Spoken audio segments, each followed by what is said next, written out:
Bienvenue sur la route avec Jésus. Donc un partage. Fin des temps, il est temps. Alors dans 1 Corinthiens 2,4, Paul dit ce n'est pas avec des discours persuasifs ni de la sagesse, mais avec la puissance de Dieu. Vous voyez ce que dit l'apôtre Paul. Et parce que je vois beaucoup de débats, alors qui veulent prouver, je veux vous prouver que Jésus c'est vrai, que la Bible est vraie, que l'Évangile est vrai. Mais ce ne sont que des paroles, que des discours.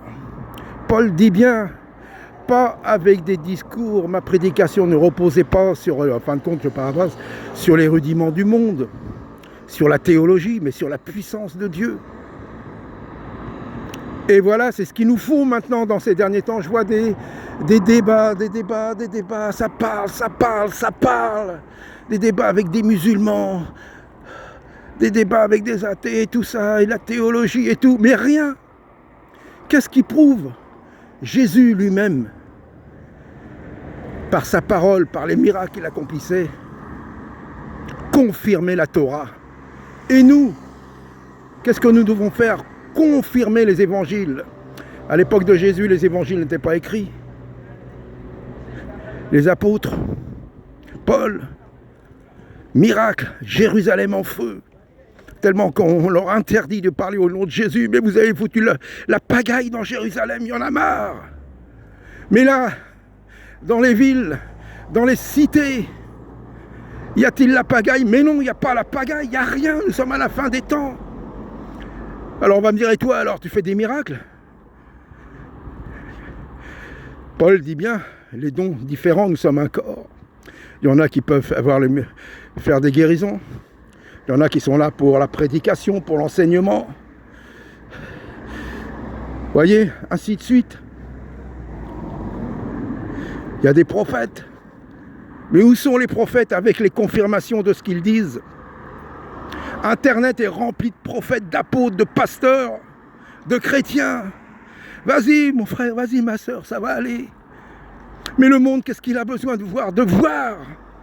Voyez, l'islam là, en Europe se répand, pas dans tous les pays, mais dans certains environnements, dans les banlieues de Paris. Voyez, partout. Et qu'est-ce qu'ils attendent de voir la confirmation des évangiles? Alors à chacun le don, mais d'utiliser le don. Les dons on dirait que les dons sont étouffés. Dans vos églises, souvent vos apôtres, vos pasteurs, vos prophètes vous étouffent. Avec réunion sur réunion. Et spectacle, des gens qui tombent, des gens soi-disant guéris. Mais allez faire ça dehors, dans les métros, sur les places publiques. Allez prêcher avec et que Dieu confirme la parole avec des miracles. Des guérisons. Jean le Baptiste, dans sa prison, à un moment, on ne sait pas pourquoi il doute. Il envoie ses disciples dire à Jésus, es-tu celui qui doit venir? Ou devons-nous en attendre un autre? Jésus, paf! Ah là là, guérison, miracle! Les aveugles voient, les infirmes sautent. Allez dire à Jean ce que vous avez vu. Vous voyez? C'est ça l'évangile. Tout le monde n'est pas fait pour faire des miracles, tout le monde n'est pas fait pour évangéliser.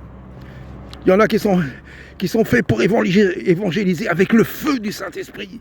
Et d'autres sont là pour intercéder chez eux ou dans une communauté ou autre, pour ceux qui sont sortis dehors. Nous sommes un corps, nous n'avons pas tous le même ministère.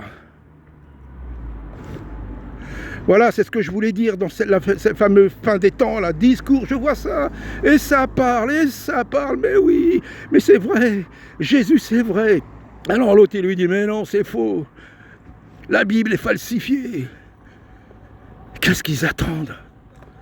Ce qui est écrit dans ce livre, eh bien ça se manifeste par la puissance du Saint-Esprit, que ça sort, que ça ne soit pas de la théologie, de la parole, du blablabla, mais de la réalité. Avec Jésus, c'est la réalité, ou c'est vrai ou c'est faux. Donc voilà. Alors je le répète, on dirait, toi tu fais des miracles. Non, chacun a un don. Mais il est temps d'utiliser le don. Et que les vrais prophètes et que les faux, le Seigneur ferme leur bouche. Que les faux évangélistes, que les faux pasteurs, prophètes et autres Que le Seigneur leur ferme leur bouche et utilise ceux qu'on ne considère pas pour la gloire, pour sa gloire à lui seul. Un seul chemin, une seule vérité, Yeshua le Messie, Yeshua le roi des rois, sortons, debout, debout, debout, par la croix et le calvaire, à genoux dans la prière et debout pour proclamer que Jésus est le roi des rois, le Seigneur des seigneurs et qu'il n'y en a pas d'autre. Voilà, c'est simplement ce que je voulais vous partager aujourd'hui. C'est aussi pour moi, c'est pour qu'on se réveille. Il est temps. Miracle, guérison, délivrance et surtout conversion par le Saint-Esprit, car c'est le Saint-Esprit qui convainc de péché, de justice et de jugement. Et que Dieu puisse utiliser celui qui veut utiliser dans certaines situations avec le don qu'il lui a donné. Et pas de gloire parce que c'est Dieu qui donne. Aucune gloire pour le serviteur. Nous sommes tous des serviteurs inutiles. Voilà, que Dieu vous bénisse et à très bientôt.